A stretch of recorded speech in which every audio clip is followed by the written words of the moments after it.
Namo Vishnu Pradaya Krishna Prashtaya Bhutale Srimate Bhakti Vedanta Swami Iti Namine.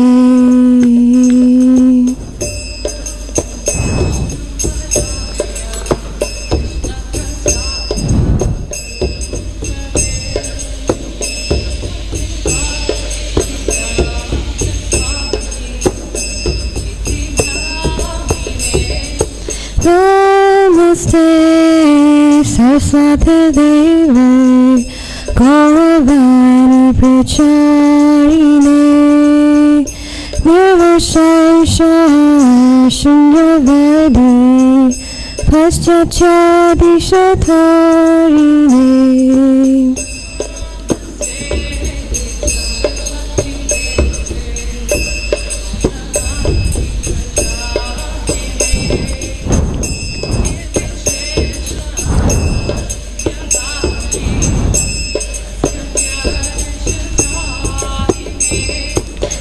Shri Krishna Chaitanya Prabhu Nityananda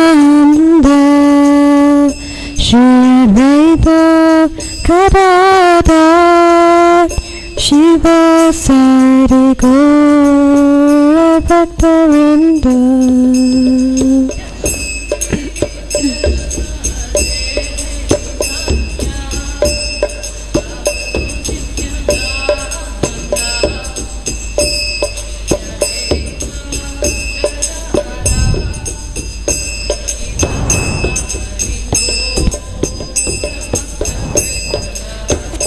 Jai Shri Krishna Chaitanya Prabhu Nityananda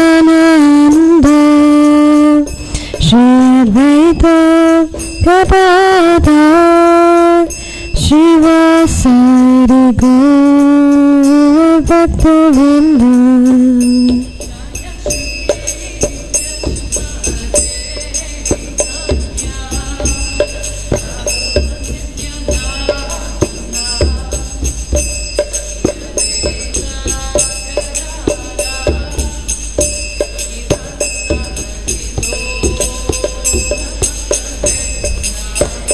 Hare Krishna, Krishna Krishna, Hare Hare, Hare Rama, Rama Rama, Hare Hare.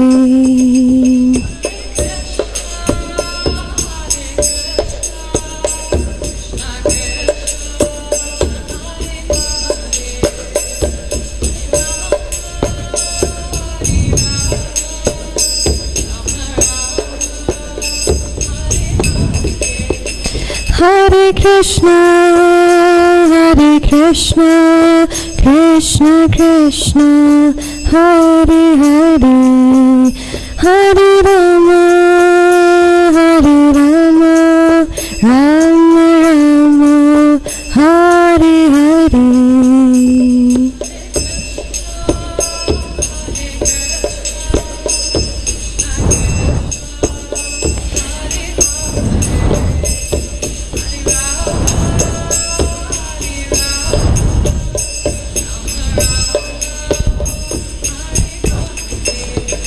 Hare Krishna, Krishna Krishna, Hare Hare, Hare Rama, Rama Rama, Hare Hare.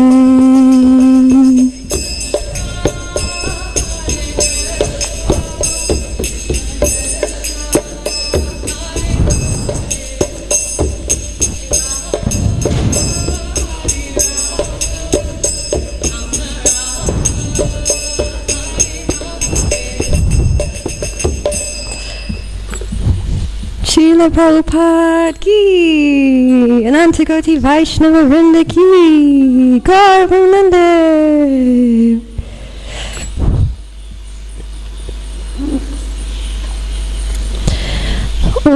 Jnanatimirandasya Gyananjana Shalakaya Chakshurumilitam Yena Tasmai Shri Gurave Namaha. Shri Chaitanya Vishtam Shtapitam Yena Bhutale Swayam Rupa Gadamayam Dadati Swapadantikam. Hey Krishna Karuna Sindhu Dinabandhu Jagatpate Gopisha Gopika Kanta Radha Kanta Namastute Tapta Kanchana Gaurangi Radhe Vrindavaneshwari Vrishabhanu Suti Devi Pranamami Hari Priye Vanchakalpatarubhyascha Kripa Sindhubhya Evacha Patitanam Bhavanebhyo Vaishnavebhyo Namo Namaha. Srila Prabhupada Ki. Okay, so today we are reading What is the Difficulty? And it's written by Shrutakirti Prabhu, who served Srila Prabhupada very closely for many years.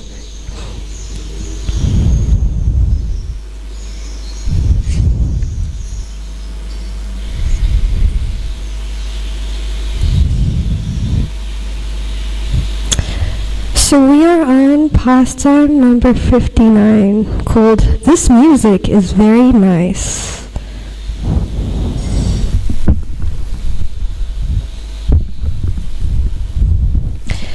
So we're in March 1973, and Srila Prabhupada is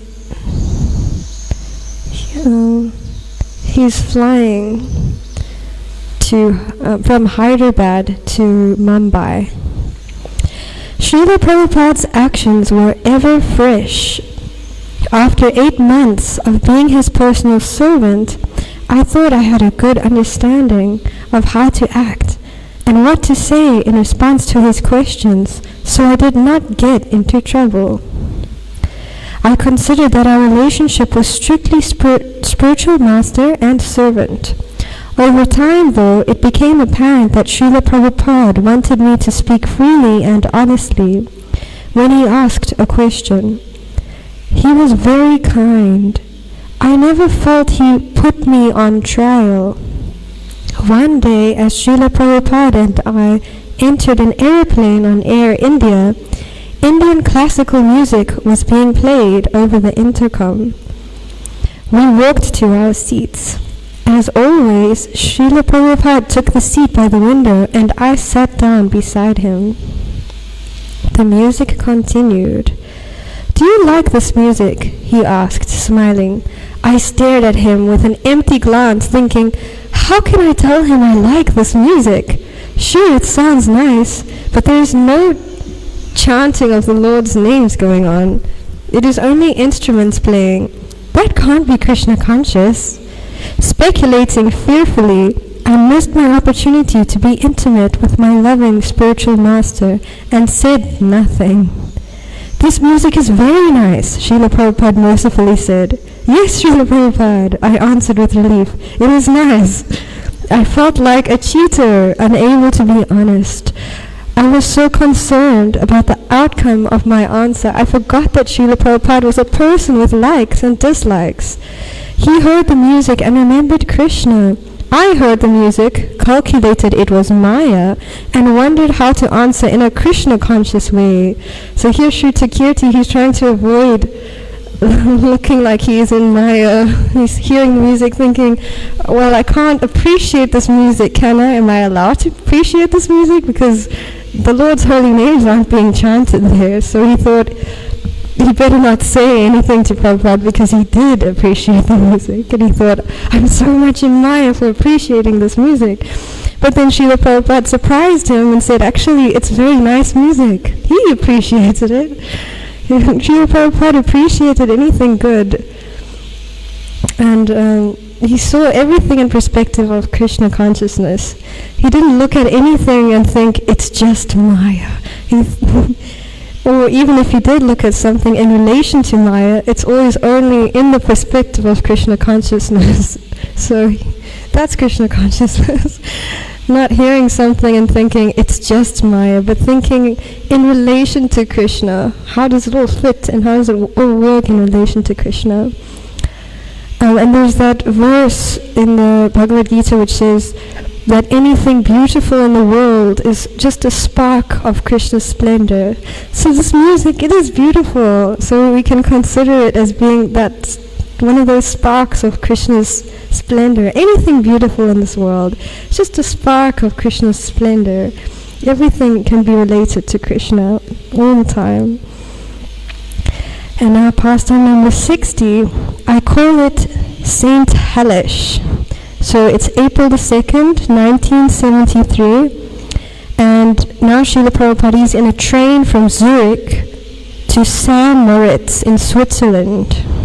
See how much he was traveling. So we read about him being in an airplane traveling from Hyderabad to Mumbai. Now he's traveling from Zurich to Switzerland. And in the next few pastimes we'll see he's traveling to so many places. It's amazing. While in Mumbai, a senior disciple showed Srila Prabhupada an appealing postcard of St. Moritz with its colorful wild flowers and rolling green meadows. It was beautiful. One devotee suggested to Srila Prabhupada to stop and rest there during his long trip from Mumbai to New York. Srila Prabhupada had been traveling quite briskly, spending no more than 6 or 7 days in each location. Stopping in St. Moritz appeared to be a gallant proposal. Another motive to disembark at St. Moritz, however, was gold speculation. A few senior men were thinking of fortifying ISKCON's reserves by investing in gold before the price was deregulated. Zurich was the best place to invest in gold bullion. Srila Prabhupada nipped the idea in the bud. From Zurich airport, Srila Prabhupada, a young brahmachari named Jai Hari, and I boarded a luxury train headed for St. Moritz. The train ride through the Alps was magnificent. Following the contour of the snow-covered mountains, the train circled continuously in different directions. The awe-inspiring scenery had the full attention of Jai Hari and me. Srila Prabhupada quietly chanted as we pointed out the different scenic views to each other, completely oblivious to our spiritual guide sitting beside us. "What do they call this place?" Srila Prabhupada calmly asked, breaking our meditation. "St. Moritz, Srila Prabhupada, St. Moritz, St. Moritz." I quickly said, feeling delighted to answer such a simple question. "They may call it St. Moritz," Srila Prabhupada responded. "I call it St. Hellish. This place is hellish. Look out there. There is no life anywhere, simply branches of trees and snow. There is not a living thing for miles." Srila Prabhupada had effectively turned our illusion into an opportunity to instruct 2 of his fledgling disciples. Jai Hari and I spent the rest of the journey with our heads down, quietly chanting and hearing the transcendental sound vibration of the Maha Mantra, just as Srila Prabhupada desired. Being with Srila Prabhupada was the most fortunate position. Just by following his example, we knew we were rightly situated. When we asked him a question, the answer we received was the absolute truth. He regularly pacified thousands of disciples, answering their questions, alleviating their fears, and engaging them in Krishna's service. As I was reading this, I was thinking about how there's a description in the Bhagavad Gita which explains that within our hearts, the expansion of the Lord as Paramatma, the Super Soul, Kshirodakashayi Vishnu, sits. And he's always trying to direct us. He's always trying to direct the living entities back towards Krishna. And there's an analogy given. There are 2 birds on one tree, and the one bird is like the Super Soul. And we can hear lots of birds outside. Yeah, quite a few. But in the analogy, there's only 2. And the one bird is Paramatma or Super Soul, and the other bird is us, the living entity, the soul. And that bird is pecking at the wood and looking around, and he doesn't even notice that there's another bird sitting right next to him. But that bird is always hoping and just waiting for that other bird to look towards him. That's Krishna within our heart, waiting for us to notice that he's right there, he's trying to help us. And Guru, he is the manifestation of the super soul within our heart. Because we're not so advanced that we can always understand so easily what Krishna within our heart wants us to do. But Guru comes and very easily we can ask him, Guru Maharaj, what should we do? And he can give us an answer which we can understand. So here we see Srila Prabhupada's disciples sitting right next to him, yet they're distracted by the illusory energy, thinking, this place is so wonderful. And Srila Prabhupada kind of smashes that illusion and expresses how it's not really, it's just some snow and there's not even anything living there. So this is how Guru brings us back to what's real. And then they start chanting. He keeps us focused.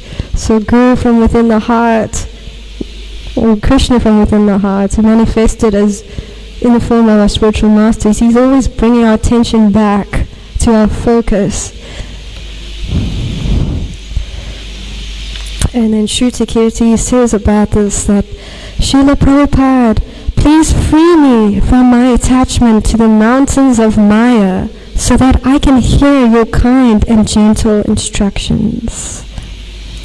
And now we're on pastime 61, entitled, Ooh, this is much too cold. And now we are in Switzerland, and it's April the 3rd, 1973. The San Moritz we arrived at was much different from what we saw in the postcard. The beginning of April was still winter time here. It was clear why it was such a popular ski resort. Snow lay on the ground as far as the eye could see. The hotel had a central lobby with an elevator and our lodging was a spacious 3-bedroom condominium, complete with a kitchen. The large living room had sliding glass doors leading to a veranda with a fantastic view of the snow-covered mountains. By the standards of many, it was breathtaking, but not to Srila Prabhupada. Srila Prabhupada was very regulated. It never mattered where we were. His life continued like clockwork, and his schedule remained constant. The first morning there, Srila Prabhupada put on his warm saffron-hooded coat and prepared for his morning walk. We will go for a walk, he said. Shall we see how cold it is? Since we were on the ground floor, His Divine Grace opened the sliding glass door to walk onto the veranda, which led to the great outdoors. Suddenly, a whistling blast of ice-cold air filled the entire condominium. It was blizzard-like. Oh, this is much too cold, Srila Prabhupada exclaimed with his eyes opened wide. Whenever I witnessed these childlike expressions, my heart melted with joy. Srila Prabhupada exuded the innocence of a child. While most disciples experienced his powerful, determined preaching, I felt fortunate to see Srila Prabhupada's face light up with endearing, intimate expressions. We will walk in the hallway inside the building, he said. A little Arctic blast was not going to interfere with Srila Prabhupada's morning walk. So His Divine Grace, Pradyumna, and I headed for the hallway. This, however, presented a different set of problems. The resort was designed to operate with very little energy waste. When the hall sensors detected someone's presence, the lights would turn on for a set amount of time and quickly turn off again. As we walked up and down the corridor, we were required to push various buttons along the way to keep the lights from going out. Otherwise, we would have been walking in the dark. Pradyumna eventually went back into the apartment. Srila Prabhupada and I continued to walk up and down the hallway. I ran from button to button, pushing and chanting, pushing and chanting. This went on for about half an hour. The cold weather has given me an appetite, Srila Prabhupada then said. You can go in and make me some halava. All right, Srila Prabhupada, I replied, still concerned about the button pushing. Do you want me to wait until after your walk, or should I go now? Srila Prabhupada humorously retorted, No, I will walk. You can go and make the halava. We always loved when Srila Prabhupada had an appetite. It was a joy to cook for him. When I went in, I said to the others, Srila Prabhupada is still walking in the hall. Someone needs to go out and push the buttons to keep the lights on for him. We all peeked out the door to see Srila Prabhupada chanting, walking and pushing the buttons to keep the lights on. It was quite humorous. One of my many enjoyable tasks was cooking for Srila Prabhupada. The more he ate, the happier we were.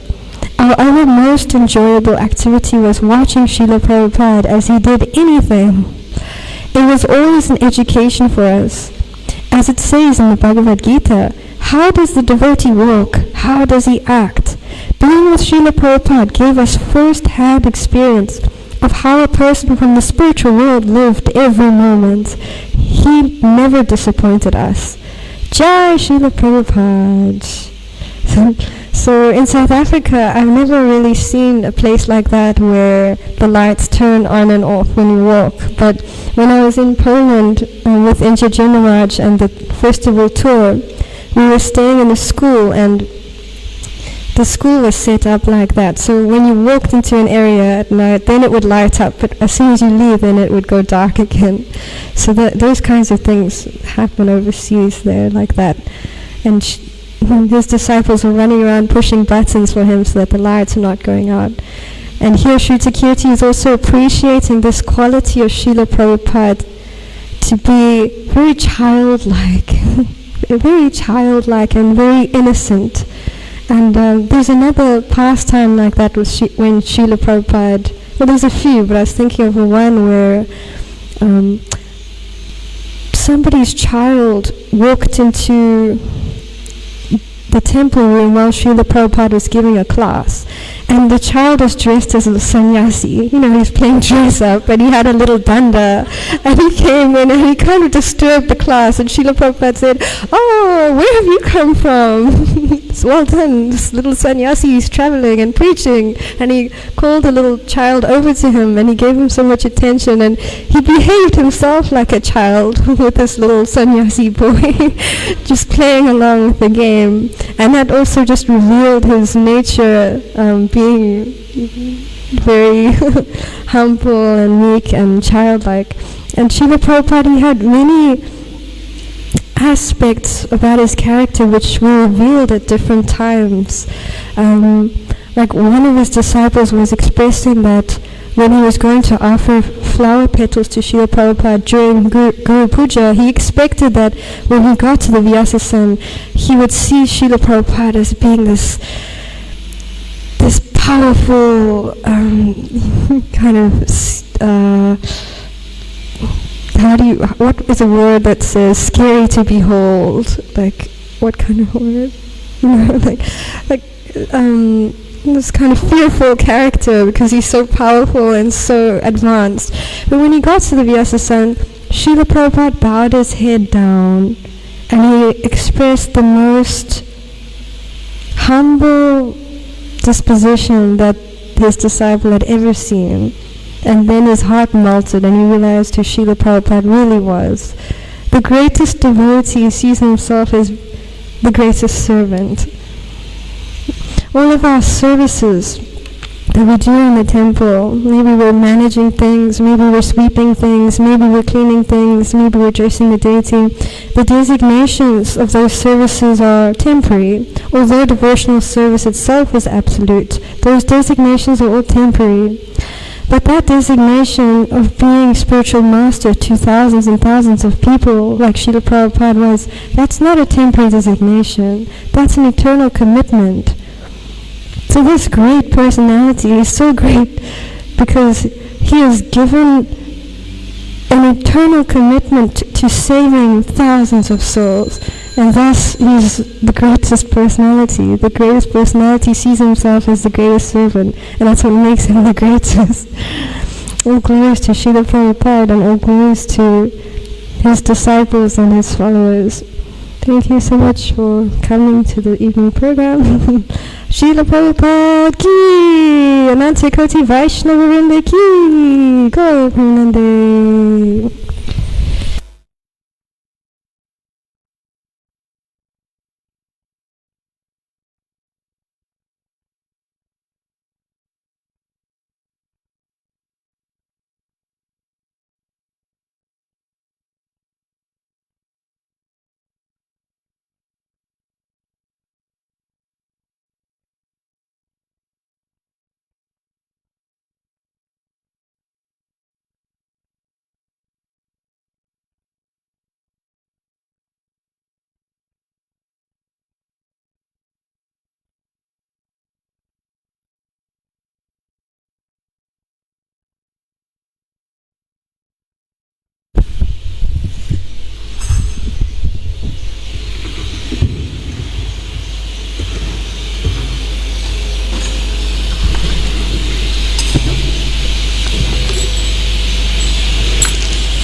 Kiva Jaya Jaya Gaura Chande Aratika Shobha